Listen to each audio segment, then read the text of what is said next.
Bom, pessoal, boa noite. Estamos aqui com mais uma aula de Sociologia. E hoje a gente vai continuar resolvendo questões do Enem. Eu acho que hoje a gente vai conseguir terminar todas desse conjunto aqui que nós não tínhamos terminado. E aí, a partir da próxima aula, a gente já passa para outro conteúdo, né? Acho que a gente já pode ir fazendo assim. Eu vi que a Bia me mandou que vocês fizeram questões de filosofia essa semana. Aí a gente corrige amanhã, beleza? Hoje, então, a aula é de sociologia. Essa daqui que está marcada foi a última que nós fizemos, que foi uma questão sobre Foucault, né? Relação entre indivíduo e sociedade. Então, nós vamos aqui para a questão 7. Deixa eu só dar um zoom maior aqui. Isso. Vamos aqui, então, para a questão 7. Deixa eu só arrumar aqui rapidinho.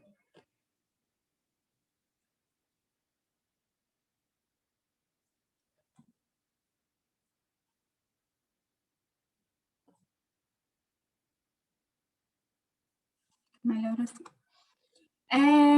Então, pessoal, na questão 7, nós temos aqui o conteúdo. Quando vocês forem fazer as questões desse modelinho que eu estou mandando para vocês saberem sobre o conteúdo, de que se trata a questão, vocês vão olhar aqui, ó.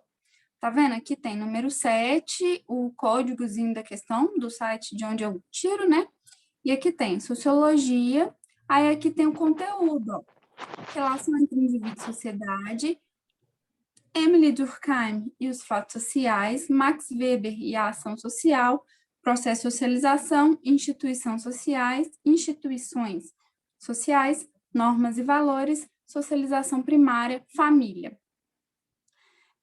A gente já viu o Durkheim e os fatos sociais, e a gente vai começar a ver essas questões do processo de socialização, instituições sociais e socialização primária.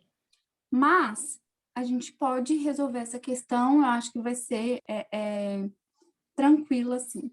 Essa foi do Enem de 2018, né? Então, vamos lá. Uma criança com deficiência mental, aqui a gente já vê problema, né, gente? Porque a gente não fala que as pessoas têm deficiência mental, e sim que elas têm deficiência intelectual, né? O termo correto seria esse. Deve ser mantida em casa ou mandada a uma instituição. O parente mais velho, que costuma causar problemas, deve ser cuidado ou devemos pedir que vá embora? Um casamento infeliz deve ser prolongado pelo bem das crianças? O texto A Soberania do Bem, do E. Murdoch. Não conheço esse autor. Então, vamos lá para a questão. Os questionamentos apresentados no texto possuem uma relevância filosófica à medida que problematizam conflitos que estão no domínio da... Vamos lá, pessoal. Quem consegue fazer aqui? A. Política e da esfera pública. B. Teologia e dos valores religiosos. C. Lógica e validade dos raciocínios. D. Ética e padrões de comportamento. E. Epistemologia e limites do conhecimento.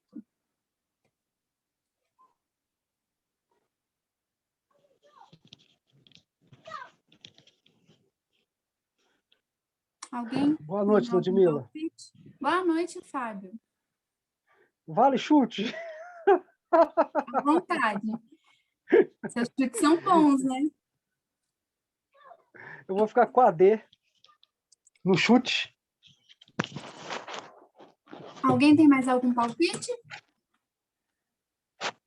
Eu também acho que é na D. Também acho que é na D. Todo mundo foi na D? Perfeito, pessoal. Realmente a D é a resposta correta. Agora, a gente sabe por que é a D?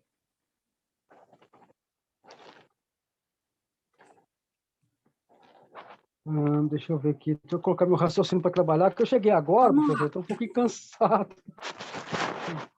Por que que é a Bom, D? diante que o texto só fala de problema. Sim. O texto, ele parece que ele toca uma visão problemática dentro de um conteúdo familiar. Repara que criança, parente e casamento. Né? Então, o que me fez pensar na letra D foi a palavra ética. Porque não está dentro da ética você separar uma pessoa com deficiência intelectual, não está dentro de uma ética você jogar fora uma pessoa problemática, e não está dentro de uma ética você viver o resto da sua vida infeliz com alguém que no casamento, por causa de criança. Né? Você não tem que viver o resto da sua vida para o bem de criança. Quer dizer, ou seja, você analisa todos os bens de um padrão familiar sem que venha causar um dano emocional, psicológico em si próprio. Então, a palavra ética, ética dos padrões de comportamento, é que você vai agir com ética, que a palavra ética, para mim, significa totalmente comportamento, e o comportamento familiar agora é observar as questões debaixo de um teto, dentro da questão familiar. Eu só consegui chegar nesse contexto, professora Ludmila. Beleza. Alguém mais quer falar mais alguma coisa?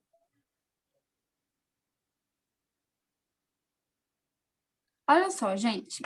Essa questão, ela é uma questão muito boa, no sentido em que ela realmente apresenta um texto que traz alguns problemas, né? E pede para o aluno identificar de que problemas se tratam. E, de fato, se trata de problemas éticos e padrões de comportamento.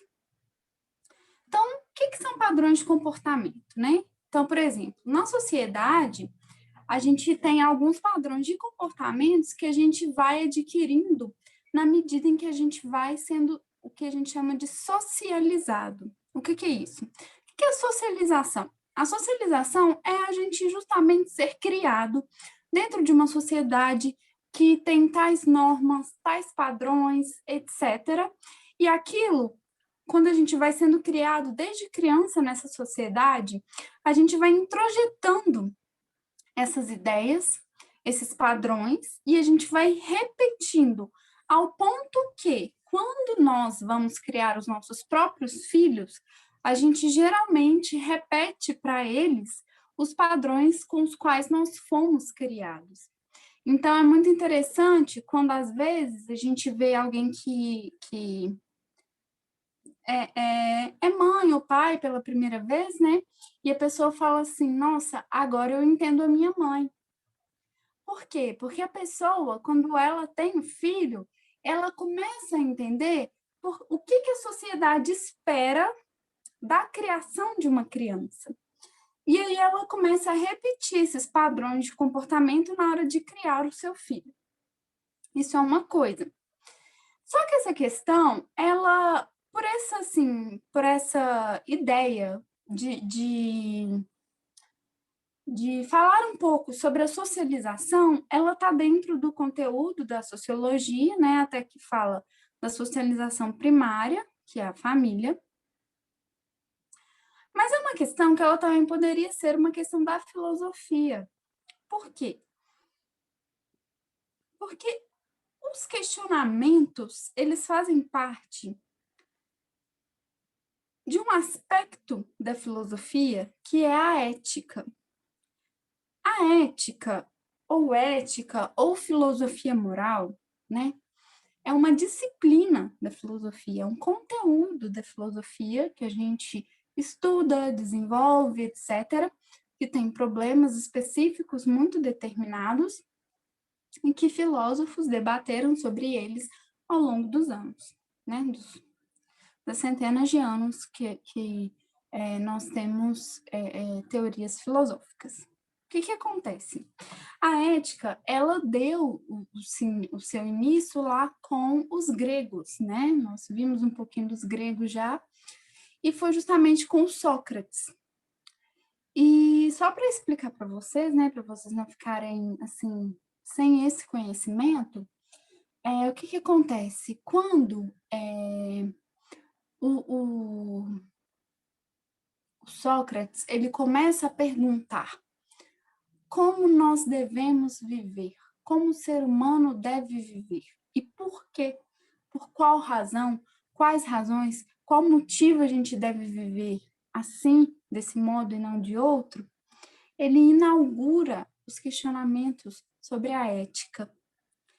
E aí, quem desenvolve uma teoria ética mais robusta dentro da antiguidade vai ser o Aristóteles, que ele vai desenvolver a ética das virtudes, em um livrinho dele chamado Ética a Nicômaco, que é um textinho muito famoso.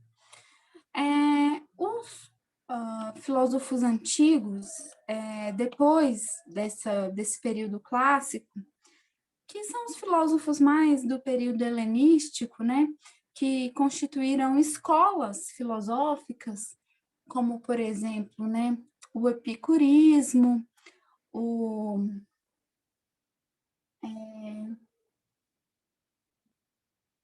Nossa, gente, me fugiu o nome.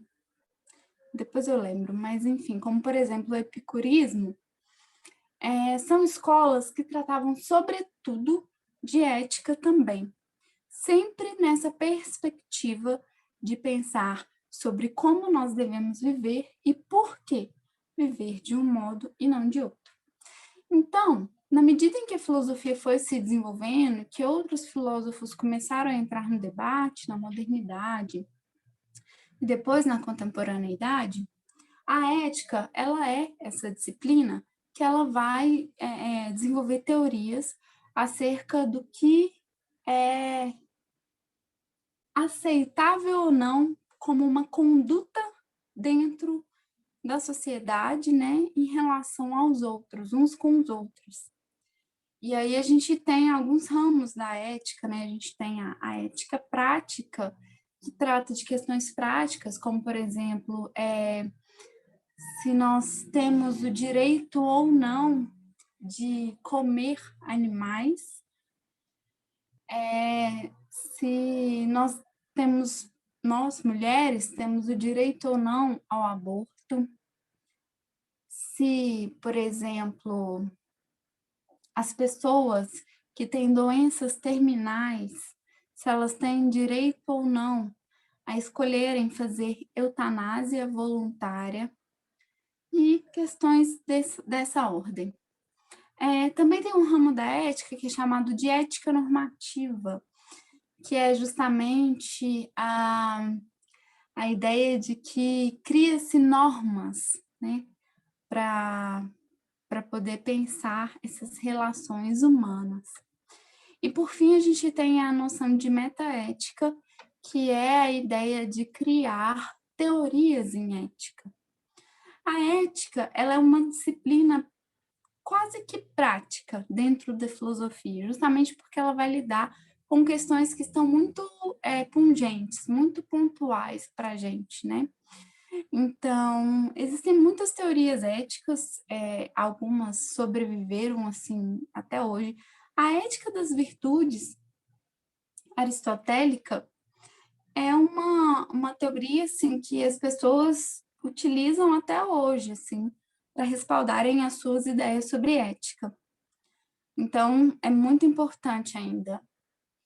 E as três teorias éticas, assim, que são as principais, só para a gente fechar, seriam, então, a ética das virtudes, que foi desenvolvida pelo Aristóteles, a ética deontológica, que foi desenvolvida por Kant, e a ética utilitarista, que foi desenvolvida pelos ingleses Jeremy Bentham e John Stuart Mill. Falando isso tudo, por quê? Porque essas questões que a gente vê aqui nessa questão, elas são sobre padrões de comportamento humano, que seriam, então, dentro do conteúdo da sociologia, mas elas são questões de ética, que seriam também dentro do conteúdo da filosofia. Então, essa questão, ela poderia transitar dentro de uma interdisciplinaridade, por exemplo. Vocês entenderam? Tá ok para vocês? Ok. Beleza. Mas Sim. muito bom que vocês acertaram e que vocês fiquem com essas informações, porque questões sobre ética costumam cair bastante também, tá? Vamos lá. Vamos ver a próxima. Relação entre indivíduo e sociedade, novamente. Sociologia jurídica, política, poder, Estado, cidadania, movimentos sociais, democracia e representação política, direitos civis, políticos e sociais. Essa foi de 2018 também. Vamos lá. A elaboração da Lei número 11.340 de 2006, a Lei Maria da Penha, partiu em grande medida de uma perspectiva crítica aos resultados obtidos pela criação dos juizados especiais criminais direcionada à banalização do conflito de gênero, observada na prática corriqueira da aplicação de medidas alternativas correspondentes ao pagamento de cestas básicas pelos acusados. Texto de F.B. Vasconcelos, retirado da Carta Capital. No texto descrito, a lei citada pode alterar a situação da mulher ao proporcionar a sua letra A, atuação como provedora do lar. Letra B, inserção no mercado de trabalho. Letra C, presença em instituições policiais. Letra D, proteção contra ações de violência. Letra E, participação enquanto gestora pública. O que vocês acham? Eu vou ler o texto de novo, mas vocês podem responder aí, tá? Letra D, né? Eu acho. Eu acho que é a letra D também. Exato, gente, a letra D. O que a questão está pedindo, né? Como que a Lei Maria da Penha pode alterar a situação da mulher ao proporcionar a proteção contra ações de violência, né? É uma questão que demanda um pouco de conhecimento prévio, né, sobre a lei, mas também é uma lei muito muito comum, muito falada, né? Que as pessoas têm bastante acesso na mídia e tal, então, assim, não é tão difícil nesse sentido. É a letra D. Corretíssimo. E a ideia aqui dessa questão é justamente mostrar como a política, o poder e o Estado, movimentos sociais, como, por exemplo, o feminismo, né? Os direitos civis, políticos e sociais estão entrelaçados.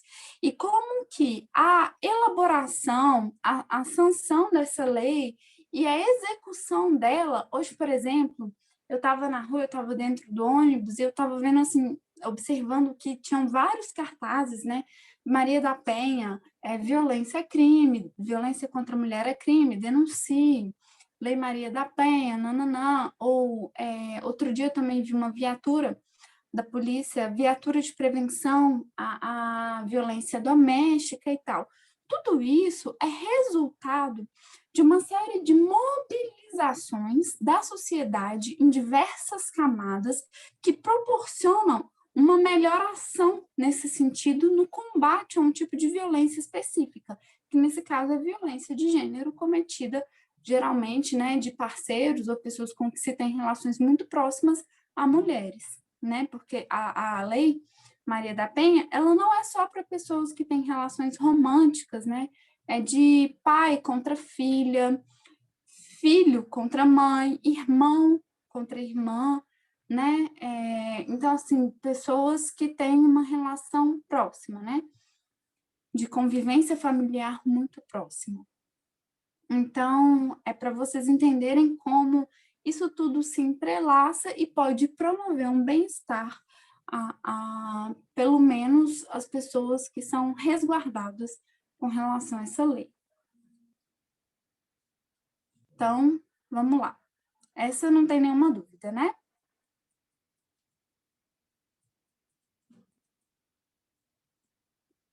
Essa daqui, questão 9, relação entre indivíduo e sociedade, ano 2016. É uma tirinha da Mafalda. Vamos ler. Tome, pensei em ficar com o troco da padaria para comprar bala, mas não consegui. E tudo por causa do maldito inquilino que começou a dizer que isso é muito feio, que não se faz sei lá o quê. Inquilino? Que inquilino? Esse que a gente tem aqui dentro. A figura do inquilino ao qual a personagem da tirinha se refere é ou A. Constrangimento por olhares de reprovação. B. Costume imposto aos filhos por coação. C. Consciência da obrigação moral. D. Pessoa habitante da mesma casa. E. Temor de possível castigo. Qual que vocês acham? Eu acho que é a C. Alguém mais? Também acho que é assim. Fábio?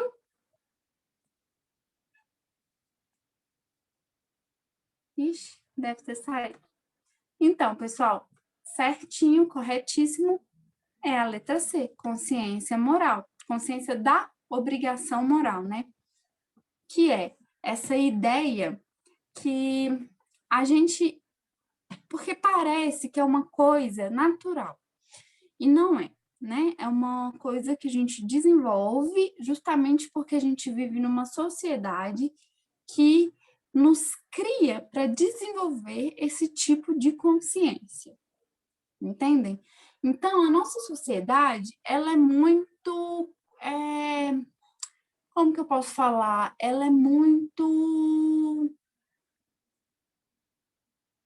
arraigada em certos valores e nós somos criados, né, com esses valores na nossa base.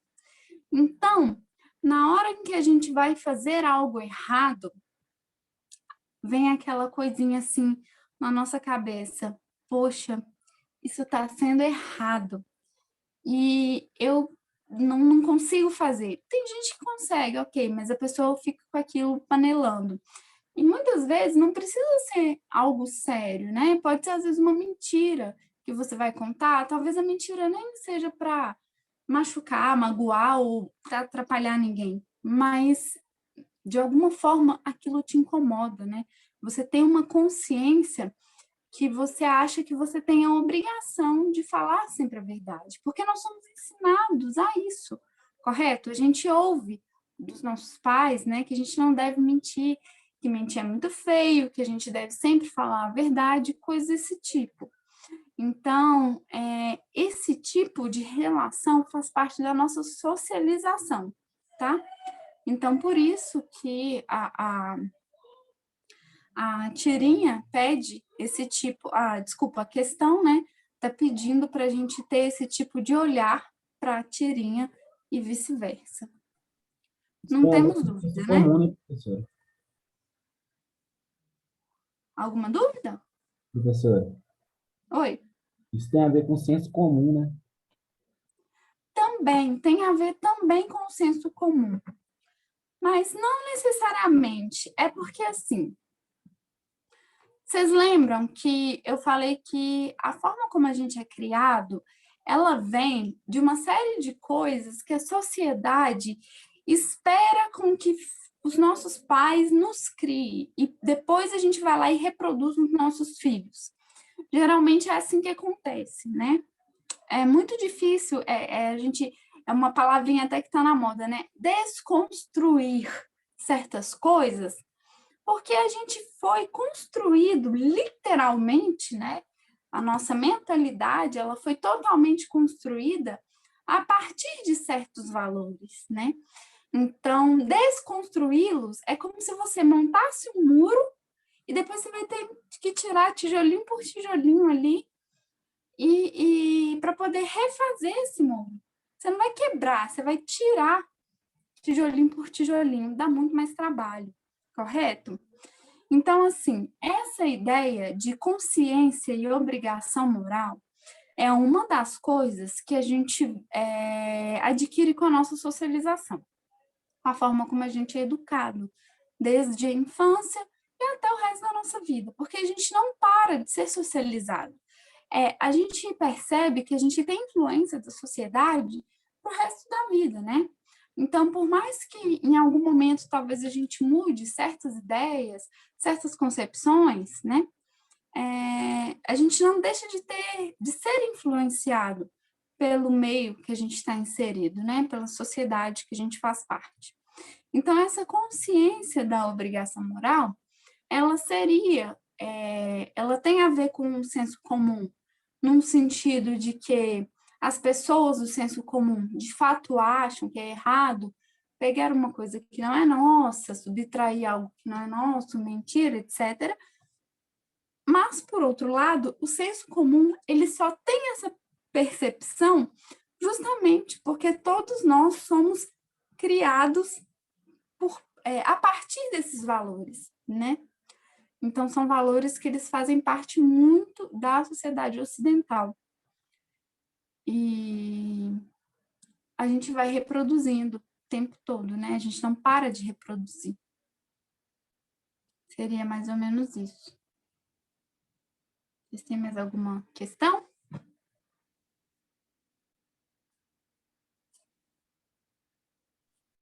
Não, ok.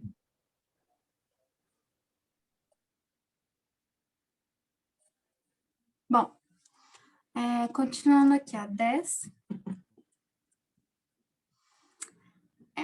Essa daqui, a gente começou a ver sobre Marx e as classes sociais algumas aulas atrás.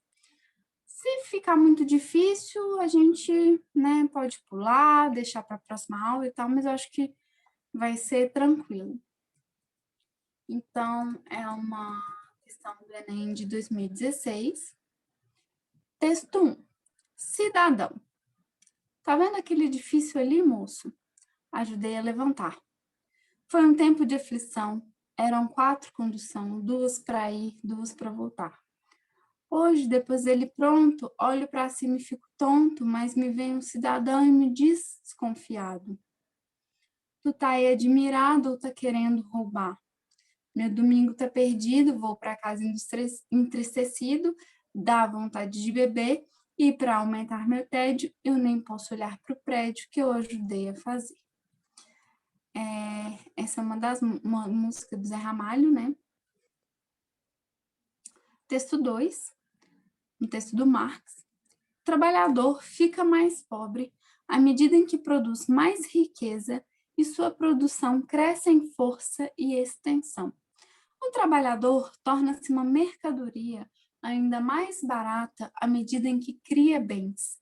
Esse fato simplesmente subentende que o objeto produzido pelo trabalho, o seu produto, agora se lhe impõe como ser estranho, como uma força independente do produtor.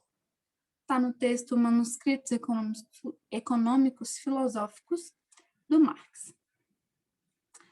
Com base nos textos, a relação entre trabalho e modo de produção capitalista vamos tentar responder. A.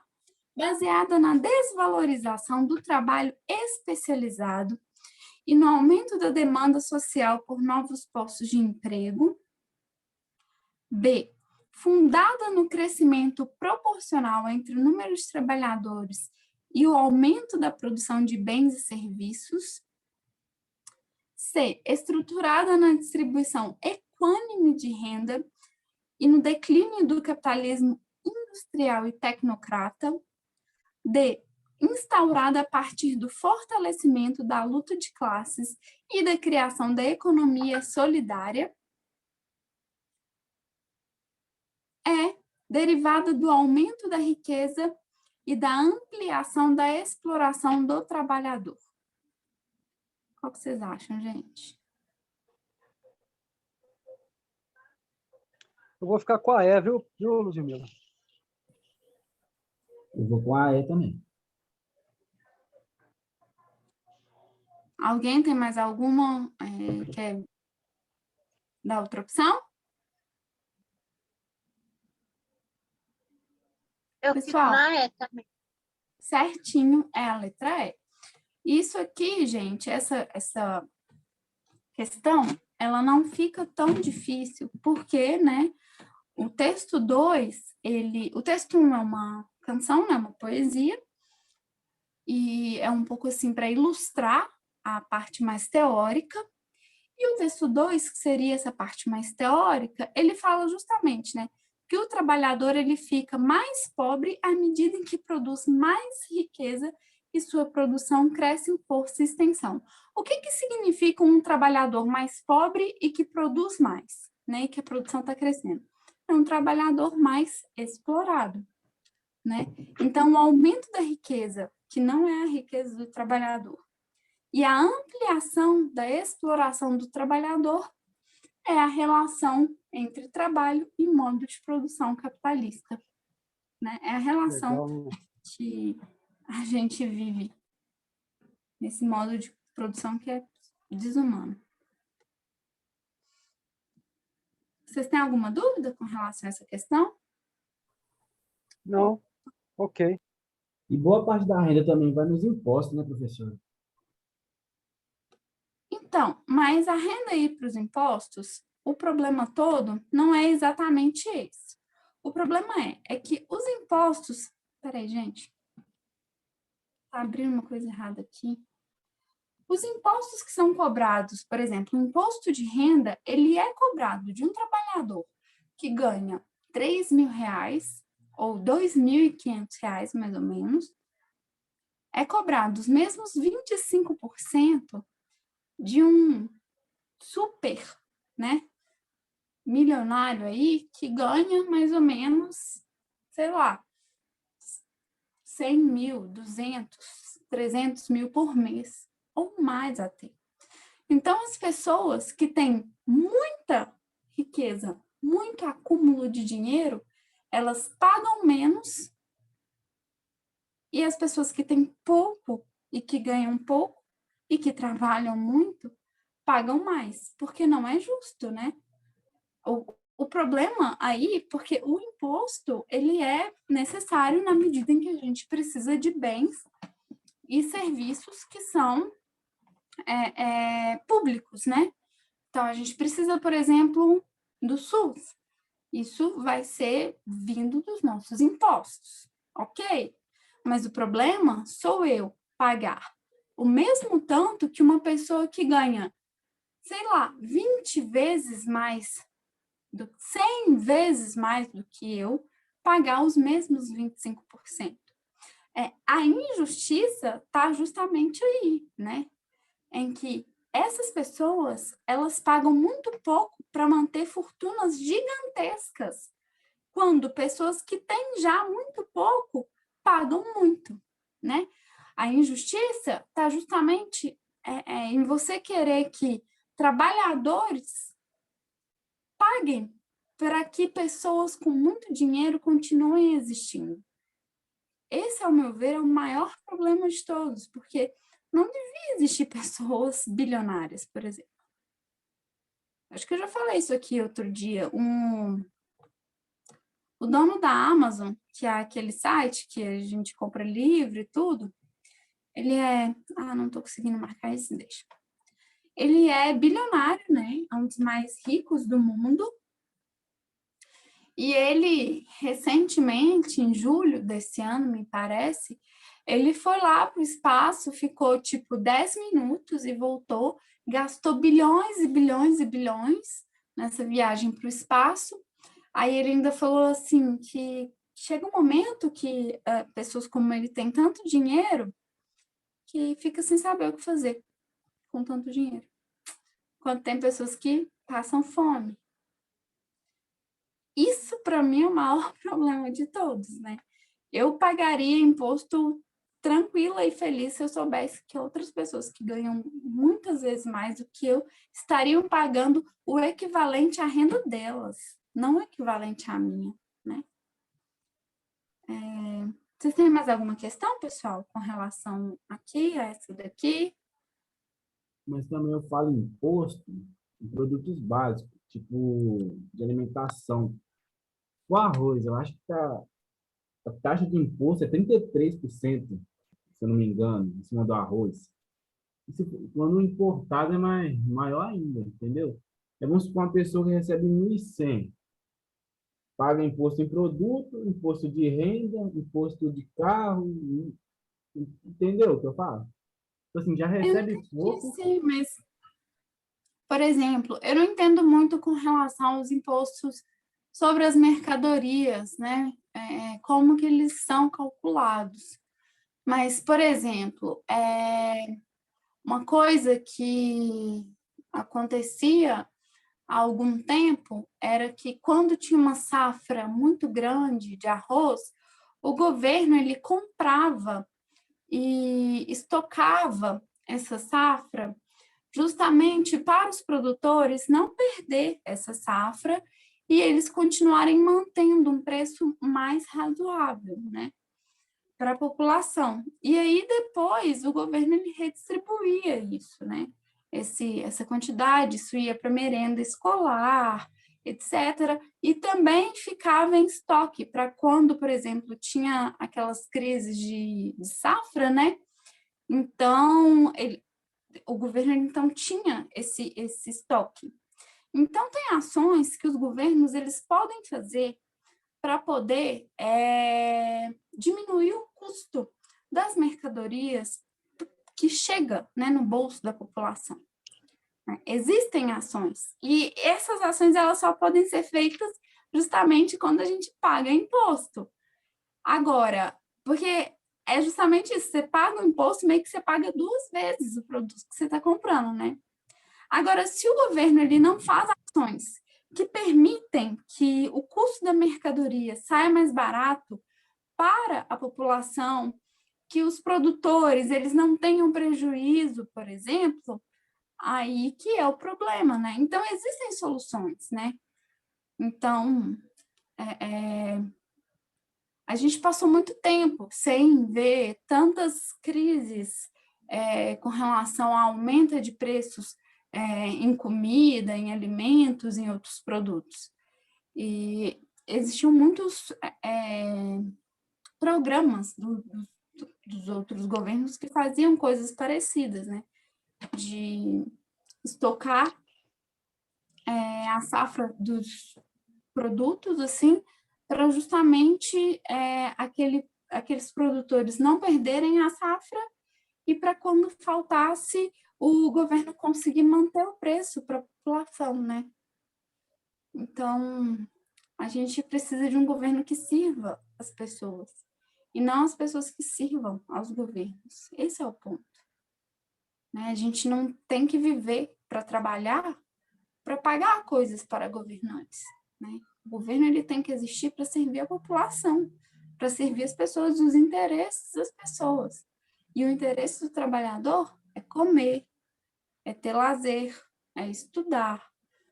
Então, é isso, assim, é o que eu penso, pelo menos.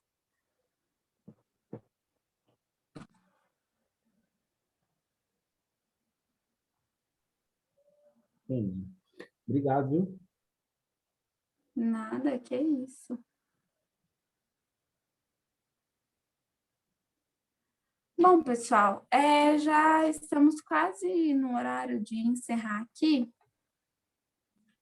E aí ficaram ainda faltando 4 questões. Aí a gente termina elas na aula que vem e a gente já consegue começar o próximo conteúdo na próxima aula. Eu acho que vai ser uma boa ideia se a gente fizer assim. O que vocês acham? Tá ótimo. Beleza, né? Porque só faltam 4 aqui.